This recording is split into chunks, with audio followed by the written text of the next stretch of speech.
So now we're on to section 4. So British Thermal Unit, BTU. BTU is a measurement of heat that describes the amount of heat required to raise 1 pound of water 1 degree Fahrenheit. So this is very important for talking about water pressure and stuff like that, like what the engineer does on a fire truck. This is very important for his position. The British Thermal Unit um, is the standard measurement of heat output for appliances such as heaters and gas grills, and for fuels such as coal, oil, and natural gas. It is also used as a measurement of the cooling effect of refrigerators and air conditioning. So a lot of times you hear you hear people's heating unit catching on fire and stuff like that.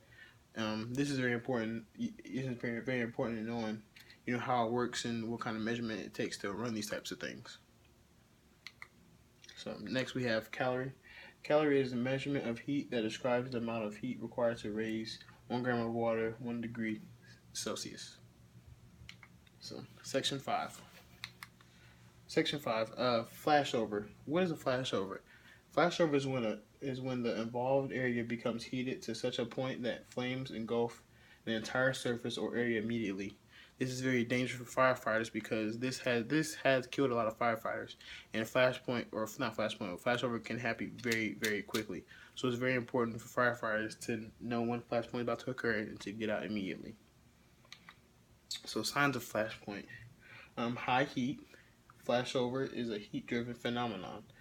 Without heat, the interior contents won't give off gas, reach their initial temperatures, like the fire situation, the heat film oxygen, like I said earlier. Changing conditions. A rapid increase in the heat level may be a good indicator of impending flashover. Also, pay close attention to smoke conditions. So, say if you're in a structure working, and you're really getting hot, and you can there's a whole bunch of smoke, and you're really getting hot. There is a chance for a flashover happening. So, therefore, you need to pull yourself and your team out of the fire as quickly as possible to save your lives and as well as preserve the structure. So, signs of flashover: rollover, which is the ignition of the fire gases in the upper ceiling area. So a lot of times, if you see rollover, is when you can see the smoke coming out from the corners. You can see it, the flames on it trying to catch fire on it. That's called rollover. And if you see that, you want to make sure that you're making your way out of the building. So therefore, if flashover happens or when it does, you can be ready, to get out. This is the last warning sign before flashover occurs. It's very important to be aware that you may or may not see the rollover prior to flashover. Keys to survival for a flashover: recognize the warning signs. Always wear full PPE and wear correctly. A lot of times you see guys going into fires that have exposed necks and exposed skin. That can be very dangerous. That can lead to severe burns. So that's very important. Maintain situational awareness. So be focused and attentive to everything you're doing, and make sure you're being aware of your surroundings for anything could happen. And bring a charged operating handline. So therefore, if you need to make your way, so you can extinguish the fire if seen, and also you can make your way back out to the fire in a hurry if needed be. So yeah, next slide. So flashover. This is an example of a flashover. As you can see, there's heavy smoke on the ceiling, and there's a lot of flames, and everything in the room is ignited. So that's an example of flashover. So, in stages of flashover, so right here we have, like I said earlier, the incipient, just one thing's on fire in the room. And then right here we have the growth. So, so it's growing, it's bigger than this picture. The fire is bigger than this, caught on fire, some other stuff. Then you have fully developed. So now this is on your ceiling and, all that stuff like that. And then now it's fully developed, it's flashover. So everything in the room had ignited at one time, and it just gives off a whole bunch of heat and smoke. And this is very dangerous, like I said earlier. So firefighters need to be aware of this and get out in a hurry. So preventing flashover. To prevent flashover, proper ventilation can prevent flashover. Ventilating allows superheated air and fuel-loaded fire gases to escape the room or area. This can be done by horizontal or vertical ventilation.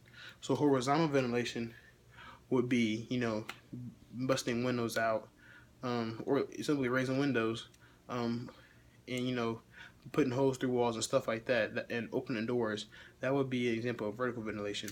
That would be an example of horizontal ventilation. Vertical ventilation would be going up to the roof and uh, cutting open holes in the roof to alleviate the structure of smoke and superheated gases. That would be an example of vertical ventilation. The second way to reduce possibility of flashover is to cool the fire area with the hose stream.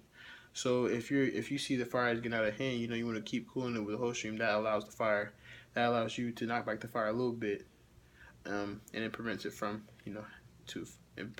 flashing over.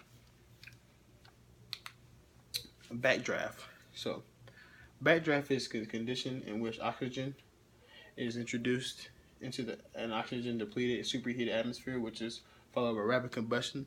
So most people know backdraft is as smoke bombs, because when it gets all collected, it's just one big explosion because all the nights of smoke and it's just one big explosion, and it kills a lot of people because a lot of people don't recognize the signs of backdraft. If you walk up to a door and you see the smoke's coming from it, that's a sign of backdraft, because as soon as you open that door, the oxygen is going to rush in and therefore going to cause an explosion, because as I said earlier, it doesn't take a lot of oxygen for fire to ignite. So as soon as you open the door, the oxygen is going to rush in and it's going to explode, and that could possibly kill you. So signs of backdraft: no visible fire, so like the smoke in this. Smoke stained windows, so if you walk up to a window and it's like smoke and you can see like the black streaks on it, that's going to be your stained windows. Puffing or pushing of smoke, so if it's puffing smoke like out of the windows and door seals, that's how you know backdraft could happen. And it's like seeping through, you can see it pushing itself out. A tightly sealed building, so therefore if the building is tightly sealed, that means no smoke is escaping. So as soon as it finds oxygen source, it's going to rush to it, therefore causing an explosion. And extreme heat. Key to survival for backdrafts: when these conditions are encountered, the goal is to remove as much heat as possible from the structure as possible before introducing any new oxygen. So therefore, say if I thought backdraft was about to happen, I would bust open the window, take my hose, turn it to fog setting, and then spray it out the window, so therefore it's ventilating all that smoke out and alleviating the structure, preventing it from backdrafting. A lot of firefighters use this technique because it's horizontal ventilation, and it's very, very effective. Most of the time, this is accomplished by cutting and opening in the roof and refraining from opening any windows or doors on or below the fire floor until conditions have changed. So you want to make sure you don't open any doors on the fire floor, because therefore you're going to be spreading it across the whole floor, and then you're going to create even more problems. So that's very important. So as you can see, this is a picture of backdraft. He had a lot of smoke in this area, and this guy is really in the bad place because the smoke is coming right for him. And so then, as soon as this smoke gets fully ignited, it's going to explode, and it's just going to be a really, really heat smoke explosion. So this is a diagram for the backdraft. So as you can see, he opens the door and the O2 or the oxygen rushes into the fire, and then it's going to grow even more and more, and it's going to explode. So that's very important to knowing when talking about fire safety. So preventing backdraft: proper ventilation will prevent the explosion. Openings must be made above the fire to allow the superheated gases to escape before the oxygen is introduced at lower levels, the lower levels where we could be entering.